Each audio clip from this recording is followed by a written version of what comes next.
Bonjour à tous, dans cette vidéo je vous propose deux façons efficaces de nourrir son être intérieur. Et dans cette vidéo vous verrez aussi quelles sont les conséquences directes d'un être intérieur qui est suffisamment nourri. Qu'est-ce que l'être intérieur? Donc bien entendu, si l'on parle d'être intérieur, ce qu'il y a forcément l'être extérieur. Ou bien on va parler aussi d'homme intérieur et homme extérieur, c'est les termes que la Bible utilise.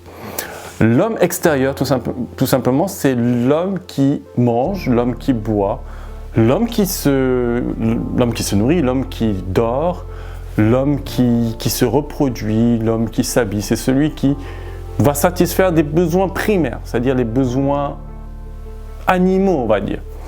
Et tous ces besoins de l'homme extérieur sont ce qui nous lie tout ce qui nous lie au monde animal.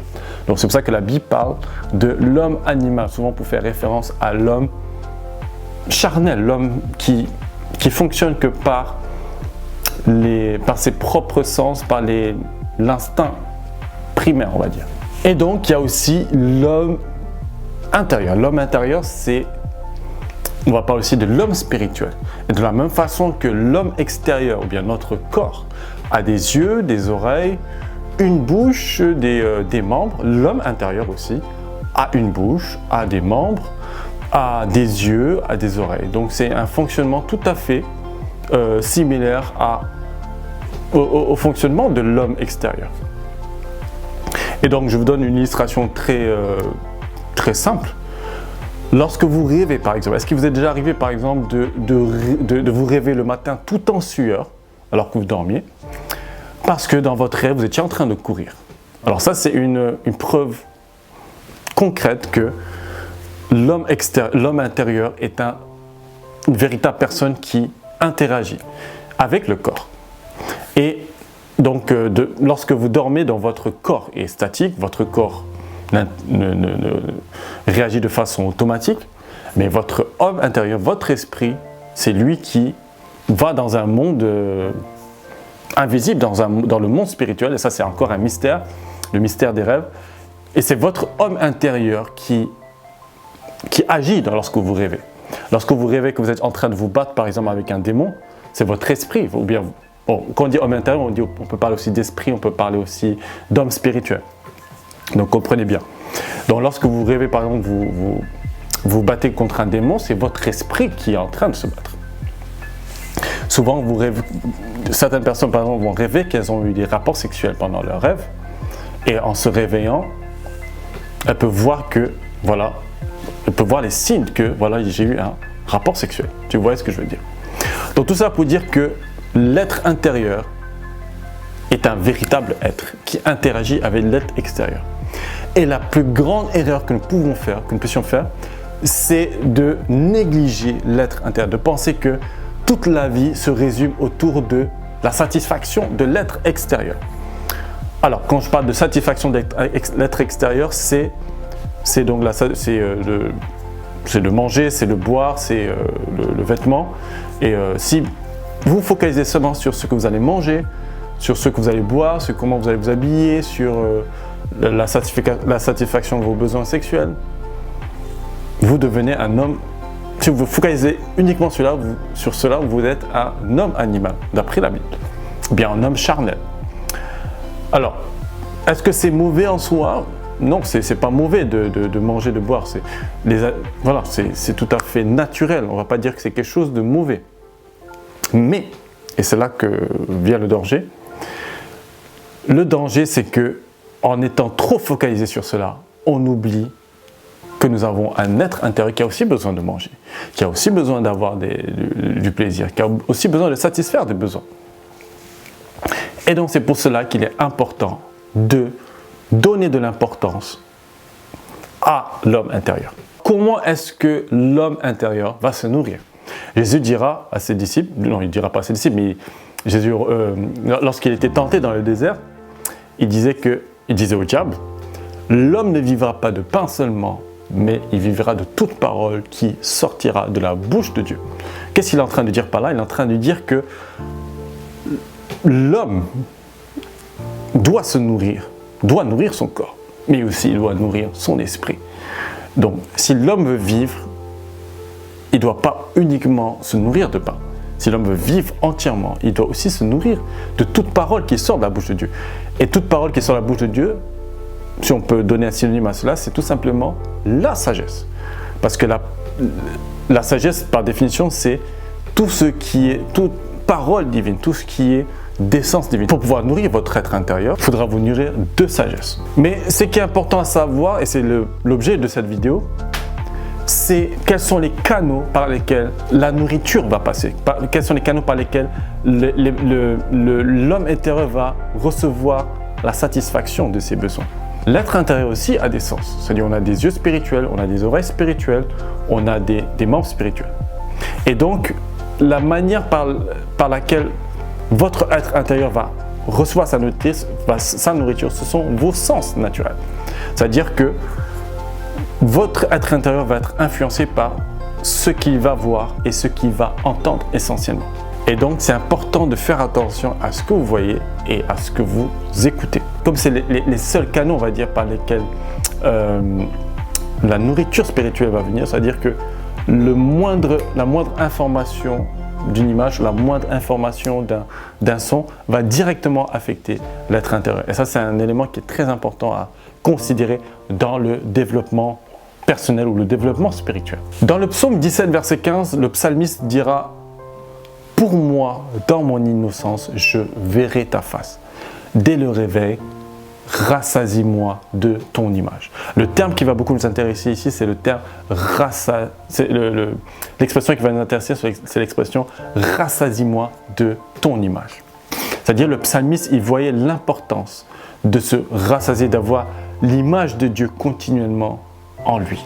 Alors aujourd'hui, malheureusement, l'un des plus grands fléaux de ce monde, c'est la saturation d'images. Nous sommes saturés d'images. Sur la télé, sur le téléphone, l'ordinateur, nous sommes saturés d'images. Nous voyons énormément. L'être intérieur accumule énormément d'informations, d'images. Et pareil pour l'écoute. Aujourd'hui, nous avons la radio, nous écoutons beaucoup de choses, nous écoutons des informations, nous écoutons des actualités, etc. Et c'est de la saturation. Aujourd'hui, malheureusement, avec les réseaux sociaux, on est dans l'ère du scroll. C'est-à-dire qu'il y a des images qui vont défiler, on défile, on va voir des images qui n'ont rien à voir les uns aux autres. Et on défile, et ce sont des images qui peuplent notre cerveau. Pareil pour l'écoute. Donc, plus que jamais, notre époque est plus que jamais saturée d'images. Et pourquoi est-ce que je parle de cela? Parce que cela va naturellement et directement influencer notre vie spirituelle. Alors, qu'est-ce qui est important pour l'être intérieur? L'être intérieur a besoin d'éléments célestes. C'est-à-dire que notre être intérieur n'est pas de ce monde. C'est-à-dire notre être spirituel fait partie de la dimension céleste. Pour revenir au psaume, donc comment est-ce que je vais me rassasier par exemple de l'image de Dieu? Alors bien entendu, Dieu n'a pas une image, à moins que par exemple j'ai eu une expérience du Christ. Il y a certaines personnes qui ont vu le Christ par exemple. Et la Bible dit que le Christ est l'image du Dieu invisible. Et là c'est une grâce si on a l'image de Christ en nous, grâce à certaines expériences, on peut se rassasier de cette image. Le souvenir de cette image peut aussi être un moyen de se rassasier de l'image de Dieu. Mais si nous n'avons pas cette grâce, il y a une autre façon de pouvoir nous rassasier de l'image de Dieu. C'est au travers de la création. Lorsque je vois les merveilles de la nature, lorsque je vois une nature époustouflante, c'est une manière de me rassasier de la gloire de Dieu. Parce que la nature, une nature merveilleuse et belle, n'est que le reflet de la gloire de Dieu. Surtout quand c'est vraiment la nature où l'homme n'a pas mis son grain de sel. C'est le reflet de la gloire de Dieu. En admirant cette merveille, je me rassasie de l'image de Dieu. Aujourd'hui, avec Internet, par exemple, on peut avoir accès à des banques d'images. Il y a certaines vidéos qu'on peut retrouver dans les réseaux sociaux où nous voyons des images filmées en 4K avec des endroits du monde merveilleux, c'est-à-dire des merveilles du monde, des paysages, des aurores boréales par exemple, des forêts, des animaux. Le fait de voir cela, c'est une façon de nous rassasier de l'image de Dieu. Donc voilà une clé, une manière simple de nous rassasier de l'image de Dieu et donc de nourrir notre être intérieur par le canal de la vision et donc de favoriser la croissance spirituelle par des éléments tout simples. Donc là, c'est juste regarder la gloire de Dieu à travers la création. En regardant la création, même si je n'ai pas l'image de Dieu, c'est-à-dire j'ai pas une idée de ce à quoi il ressemble, mais je suis en connexion avec lui à travers la création. Ça ne veut pas dire que je suis en train d'adorer la création. Non, c'est-à-dire la création est un moyen pour moi de me connecter facilement au Créateur. Et donc c'est pareil pour l'écoute. Aujourd'hui, on est saturé par des sons de toutes sortes. Il y a des super bons sons, mais il y a aussi des sons qui sont un peu moins bons. C'est-à-dire des sons qui ne sont pas forcément positifs à notre être intérieur. Souvent aussi, il y a des discours. On peut entendre un discours ou bien un discours politique. On peut entendre des paroles négatives qui vont affecter aussi négativement. Mais lorsque j'écoute une parole de sagesse, lorsque je mets un podcast et que j'écoute une parole de sagesse, une parole de motivation, inspirée de Dieu, inspirée de la sagesse divine, eh bien cela va directement affecter mon être intérieur. Je vais même le sentir, je vais sentir que je me sens bien à l'intérieur de moi parce que j'ai écouté quelque chose qui m'a fait du bien. Et c'est pareil pour les sons. Si on va aller plus loin dans la recherche, on peut voir par exemple que la fréquence 432 Hz est une fréquence, on appelle cela la fréquence divine souvent, et ce sont certaines fréquences qui nous permettent qui affectent directement l'esprit. Et on peut même expérimenter cela, c'est-à-dire si on écoute une fréquence qui est de 444 par exemple, moi, je ne suis pas un expert en la matière, mais je sais que si on écoute par exemple un son de fréquence 440 et un son de fréquence 432, on peut voir par exemple que la fréquence 432 Hz a un impact un peu différent. Et on voit cela et certains scientifiques vont dire que c'est parce que c'est la fréquence qui permet un équilibre, qui permet de créer un équilibre à l'intérieur de nous-mêmes. C'est une fréquence de guérison, on dit. Certains scientifiques le disent aussi. Et donc c'est pour dire que même certaines fréquences, même certains sons, certains instruments de musique, certaines sonorités vont directement affecter l'être intérieur. Le son de la nature, le son de la forêt, le son de la mer, toutes ces choses, le vent, le bruit du vent, tout ce qui est directement d'essence divine et qui n'a pas été affecté par l'homme, va directement affecter notre être intérieur. Et c'est pour cela que c'est un moyen tout simple, mais très efficace pour pouvoir nourrir mon être intérieur. Si je me rassasie plus de sagesse, si je me rassasie plus d'images divines, si je me rassasie plus de choses pures et qui sont d'essence divine, eh bien, qu'est-ce qui va se passer? C'est que mon être intérieur va devenir beaucoup plus sensible que mon être extérieur.